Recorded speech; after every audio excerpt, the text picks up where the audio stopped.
안녕하세요. 모닝쇼 김은별입니다. 네, 지난주 뉴욕 증시는 상당히 부진한 한 주를 보냈는데요. 그래도 마지막인 금요일에는 살짝 반등하면서 반발 매수세가 들어오는 흐름이었습니다. 이번 달보다는 앞으로의 금리 인상이 어떻게 될지 조금 더 주목되는 가운데 11월 FOMC에 대한 전망들 점차 올라오고 있는데요.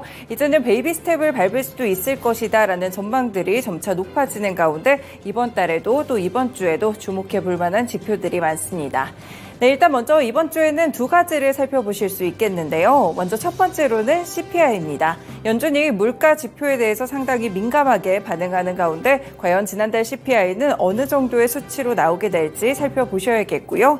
두 번째로는 개별적으로 아이폰 15가 공개됩니다. 지금 애플의 주가가 좋지 않은 모습인데요. 중국에서 사용금지라는 이야기가 흘러나오는 가운데 이 아이폰 15를 발표한 이후 이 신제품과 반응에 대해서 살펴보시면서 이번 주도 증시 전략 짜보시면 좋을 것 같습니다. 네, 먼저 주말 중에 있었던 소식들부터 체크해봅니다. 네, 첫 번째 소식입니다. 미국과 인도, 중동 그리고 유럽 국가들이 정치와 경제 협력을 위해 각 지역을 연결하는 철도와 해운의 회랑을 건설하는 것을 발표했습니다. 외신에 따르면 미국과 사우디아라비아, 유럽연합, 인도, 아랍에미리트, 프랑스, 독일, 이탈리아 정상은 인도 뉴델리에서 열린 G20 정상회의를 계기로 인도, 중동, 유럽 경제회랑에 대한 양해각서를 체결했습니다. 이 계획에는 이스라엘과 요르단도 함께 포함이 되는데요. 이 회랑에 참여하는 국가들은 이 건설되는 철도를 따라서 전기나 디지털 케이블, 수소 파이프까지 부설한다는 계획입니다. 결국에는 이 경제회랑을 조금 더 구체적으로 살펴보시면 인도와 페르시아만을 연결하는 동해랑과 페르시아만과 유럽을 연결하는 북회랑 두 가지로 건설이 된다고 살펴보실 수 있겠는데요. 백악관은 이 회랑이 참여국들의 경제 통합을 강화하고 일자리를 창출하고 온실가스 배출을 감소하는 등을 가져오면서 아시아와 유럽, 중동의 혁신적인 통합을 가져올 것이라고 본다라고 밝혔습니다. 실제 조 바이든 미국 대통령은 빅딜이라면서 극찬을 하기도 했었고요. 나머지 국가들에서도 긍정적인 반응을 보였습니다.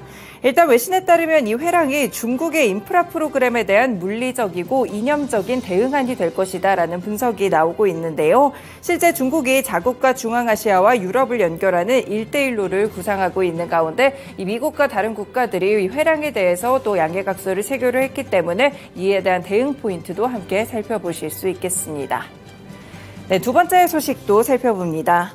미국과 사우디아라비아가 전기자동차의 배터리 핵심 원료인 히토류의 공동 개발을 함께 위한 방안을 논의 중인 것으로 알려지고 있습니다. 월스트리트 저널에서 보도가 나왔는데요. 미국의 백악관과 사우디 정부가 아프리카의 주요 히토류 생산 국가에 공동으로 진출하는 방안을 현재 논의하고 있다고 합니다. 이 사우디의 국영기업이 콩고나 나미비아 같이 아프리카 국가의 광산 지분을 인수하게 되고요. 이후에 미국 기업에 해당 광산에서 생산된 히토류를 공급하자는 것이 조 바이든 행정부의 생각입니다.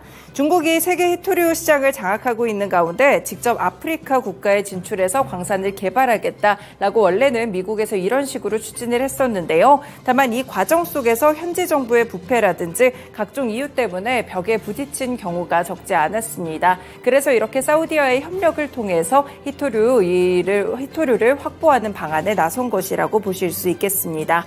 만약에 사우디가 아프리카에서 광산 지분을 취득한다면 미국 기업의 입장에서는 각종 위험 부담을 줄일 수 있다는 것이 이런 계산이고요. 미국은 사우디 외에도 다른 국가들과 굉장히 비슷한 방안들을 논의했다고 하는데 그 가운데 사우디아라비아가 가장 호의적인 태도를 보였다고 합니다. 지금은 히토류가 중국에서 굉장히 많이 생산이 되고 있고 이를 무기 삼아서 흔드는 모습들도 있는데 앞으로 미국과 사우디아라비아의 논의가 지속됐을 때는 어떤 영향을 줄지도 함께 살펴보시면 되겠습니다. 네, 마지막 소식 살펴보시면요. 말씀드린 대로 이번 주에 아이폰 15가 드디어 베일을 벗습니다. 이런 가운데 아이폰에 대해서 조금 우울한 전망들도 함께 나오고 있는데요. 일단 전체 아이폰 판매량이 전년 대비 5% 감소할 것이라는 전망이 나왔습니다. 트렌드포스에 따르면 올해 아이폰 판매량은 전년 대비 5% 감소한 2억 2천만에서 2억 2,500만 대를 기록하면서 타격을 입을 것이라고 보고 있는데요.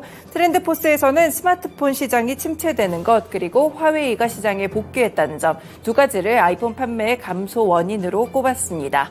네, 먼저 첫 번째로 스마트폰 시장은 계속해서 침체되는 모습인데요. 먼저 분기별로 연속 감소세를 보이고 있습니다. 올해 2분기만 해도 전 세계 스마트폰 출하량은 2억 7,200만 대로 전 분기 대비해서 봤을 때 6.6% 감소하는 수치가 나왔습니다.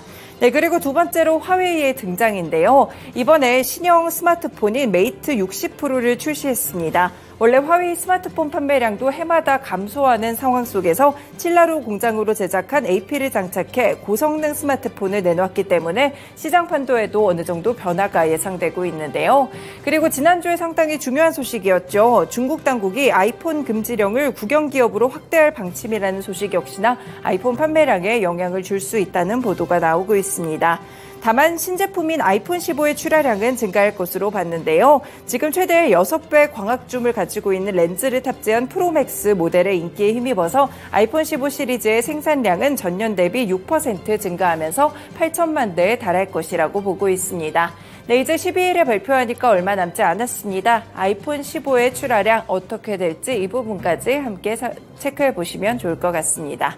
네, 이렇게 주말 중에 있었던 소식들 3가지 함께 봤습니다. 모닝쇼 본격적으로 출발합니다.